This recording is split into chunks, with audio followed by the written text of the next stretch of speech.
ألف لام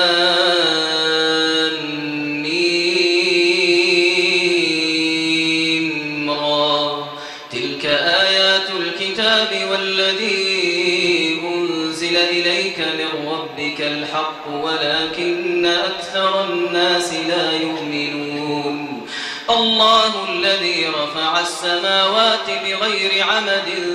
ترونها ثم استوى على العرش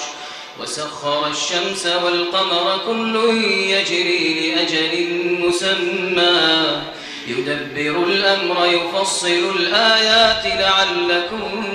بلقاء ربكم توقنون وهو الذي مد الأرض وجعل فيها رواسي وأنهارا ومن كل الثمرات جعل فيها زوجين اثنين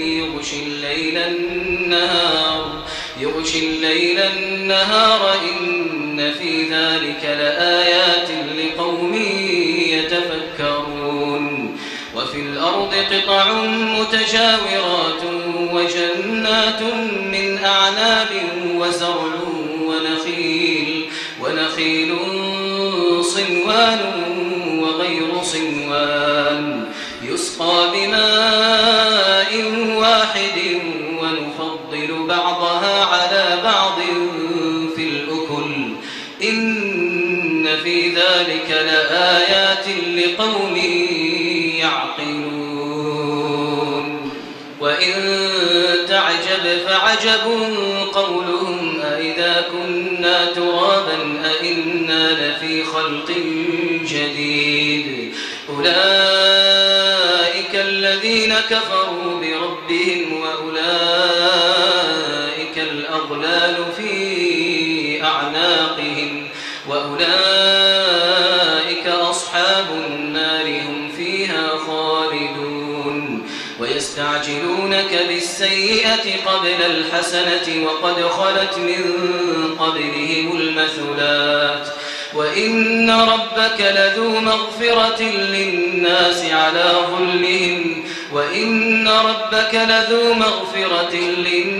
على ظلمهم وإن ربك لشديد العقاب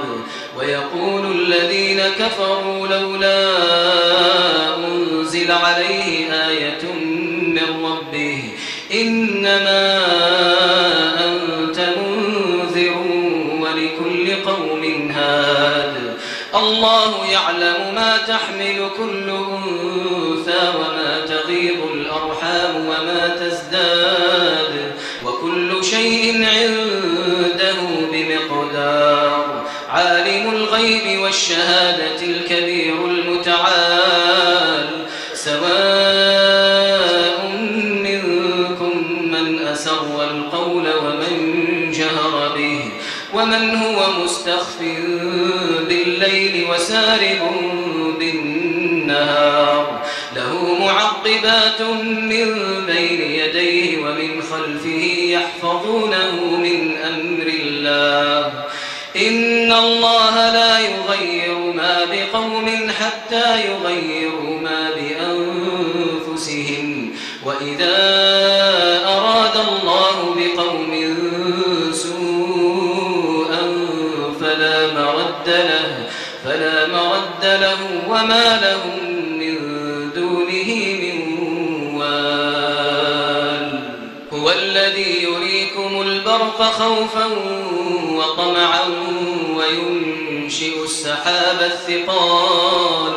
ويسبح الرعد بحمده والملائكة من خيفته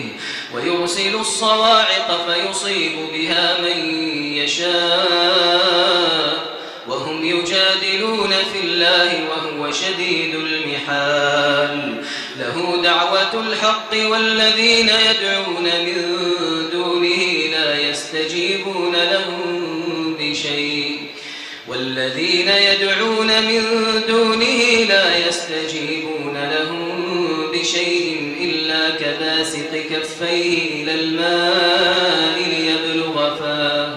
إلا كباسط كفيه إلى الماء ليبلغ فاه وما هو ببالغه وما دعاء الكافرين إلا في ضلال. ولله يسجد من في السماوات والأرض طوعا وكرها وظلالهم بالغدو والآصال. قل من رب السماوات والأرض قل الله. قل أفاتخذتم من دونه أولياء لا يملكون لأنفسهم نفعا ولا ضرا. قل هل يستوي الأعمى والبصير أم هل تستوي الظلمات والنور أم جعلوا لله شركاء خلقوا كخلقه فتشابه الخلق عليهم. قل الله خالق كل شيء وهو الواحد القهار. أنزل من السماء ماء فسالت أودية بقدرها فاحتمل السيل زبدا رابيا ومما يوقدون عليه في النار ابتغاء حلية أو متاع زبد مثله كذلك يضرب الله الحق والباطل فأما الزبد فيذهب جفاء وأما ما ينفع الناس فيمكث في الأرض كذلك يضرب الله الأمثال للذين استجابوا لربهم الحسنى والذين لم يستجيبوا له لو أن لهم ما في الأرض جميعا ومثله معه لافتدوا به أولئك لهم سوء الحساب ومأواهم جهنم وبئس المهاد.